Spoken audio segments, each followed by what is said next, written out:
नमस्कार दोस्तों, हमारे YouTube चैनल पर आपका हार्दिक स्वागत है। जो व्यक्ति अधिक पूजा पाठ करता है वह अधिक दुखी क्यों? इसमें कई कारण हो सकते हैं। यह उपयुक्त है क्योंकि हमारा सुख या दुख भगवान के आशीर्वादों का परिणाम नहीं होता, बल्कि हमारे अपने कर्मों का परिणाम होता है। कर्म सकाम व निष्काम होते हैं। सकाम कर्म यानी ऐसे कर्म जिनके बदले में हम कुछ भौतिक सुख सुविधाएं चाहते हैं। ऐसे कर्मों का फल सुख दुख के रूप में मिलता है। एक व्यक्ति जो सकाम कर्म कर रहा है वह किसी विशेष पूजा या व्रत का पालन कर सकता है, लेकिन इसका मुख्य उद्देश्य उसकी स्वार्थपरता होती है। उसकी आकांक्षा हो सकती है कि वह भगवान से कुछ मांगे, जैसे कि सुख, समृद्धि या अन्य भौतिक लाभ। इस प्रकार के कर्म करने वाले व्यक्ति का मानसिक और भावनात्मक स्थिति उसके कर्मों के परिणामों पर निर्भर करती है और उसे फल की चिंता रहती है। निष्काम कर्म वह हैं जिनके बदले हम केवल भगवान को प्राप्त करना चाहते हैं। ऐसे कर्मों का फल भगवत प्राप्ति के रूप में मिलता है। निष्काम कर्म का मुख्य सिद्धांत यह है कि फल को छोड़कर केवल कर्म करना चाहिए। इसका मतलब है कि कर्ता को अपने कर्मों के फलों की चिंता करने की आवश्यकता नहीं है, बल्कि उसे सिर्फ कर्म में समर्पित रहना चाहिए। निष्काम कर्म का अर्थ है कर्मों को निष्काम या फलापेक्षा रहित रूप से करना। अब बात आती है कि ज्यादा पूजा पाठ करने वाले ही दुखी क्यों रहते हैं। इसका सीधा सा उत्तर यह है कि ज्यादा पूजा पाठ करने वाला भक्ति के स्वरूप को नहीं समझने के कारण पूजा पाठ तो करता है, लेकिन वह अनजाने में सकाम पूजा ही करता है, जिसका फल उसे सुख दुख के रूप में ही मिलता है।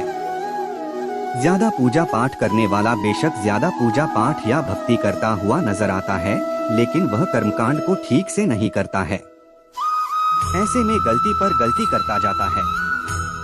बेशक वह कहता है कि वह कुआं खोदने की बात करता है, लेकिन असल में वह खाई ही खोद रहा होता है। वह यह तो कहता है कि वह दुनिया भर की पूजा पाठ या मेहनत कर रहा है, लेकिन असल में तो वह अपनी मेहनत बेकार ही कर रहा होता है। बेशक ऐसा करने में उसका सारा परिश्रम निष्फल चला जाता है। तो एक बात तो यह हुई कि सकाम कर्मों का फल सुख या दुख के रूप में मिलता है। हो सकता है कि उसके पूर्व कर्मों की वजह से उसकी जिंदगी में दुख बहुत लिखे हों और पूजा पाठ से बेशक कम हुए हों, लेकिन फिर भी व्यक्ति को ऐसा लगता है कि भगवान हमें इतनी पूजा पाठ के बाद भी दुखी दे रहे हैं।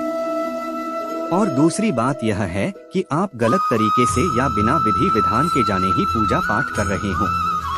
आप बेशक अत्यधिक पूजा पाठ कर रहे हो, लेकिन उनका प्रभाव उल्टा या निष्फल हो रहा हो।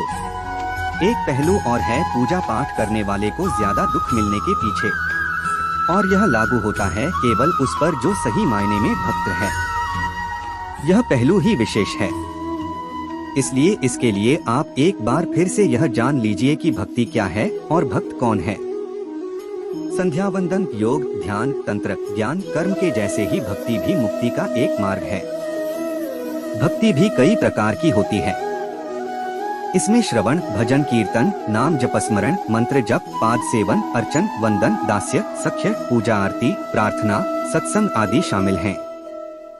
इसे नवधा भक्ति कहते हैं। अधिक पूजा पाठ करने वाले व्यक्ति क्यों दुखी हो सकते हैं?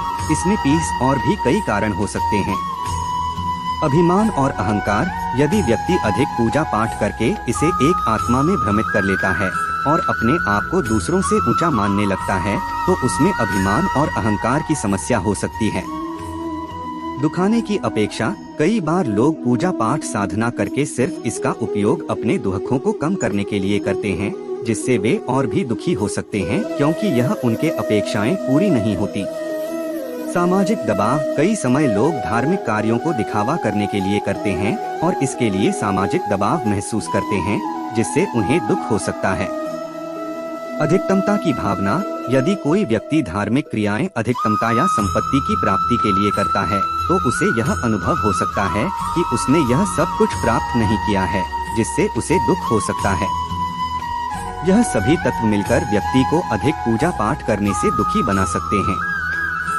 धार्मिक क्रियाएं और पूजा पाठ सामग्री और भावना के साथ की जानी चाहिए, ताकि यह व्यक्ति को सच्ची आत्मसंवाद और संतुष्टि की दिशा में ले सके। कई बार भक्त पर भगवान की विशेष कृपा होती है। जिसके फलस्वरूप भगवान प्रयास करते हैं कि आपके प्रारब्ध का फल इसी जन्म में या एक ही बार में कट जाए। ऐसे में वे आपसे ज्यादा पूजा पाठ भी करवा सकते हैं, क्योंकि फल तो कर्म करने से ही मिलेगा।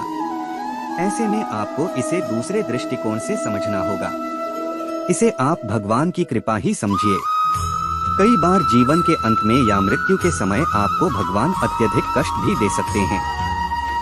असल में वो कष्ट तो आपके कर्मों के ही होते हैं, लेकिन उन कष्टों को भगवान इस तरह से व्यवस्थित कर देते हैं कि अंत समय कष्टों की वजह से केवल भगवान का नाम ही याद रहे, ना कि किसी सगे संबंधी या भौतिक विषय वस्तु का। और मृत्यु के समय हमारा जो भाव होता है हम उसी को प्राप्त करते हैं।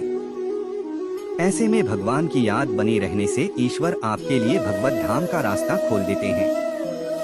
तो ऐसे में यह न कहे कि भगवान ने उन्हें इतने कष्ट दिए, वो तो इतना पूजा पाठ करते थे। यदि आपको ये वीडियो पसंद आया तो कृपया हमारे चैनल को सब्सक्राइब करें और बेल आइकन को दबाना न भूलें, ताकि आप हमारे नए वीडियो की सूचना पा सकें। अगले वीडियो में हम फिर से मिलेंगे।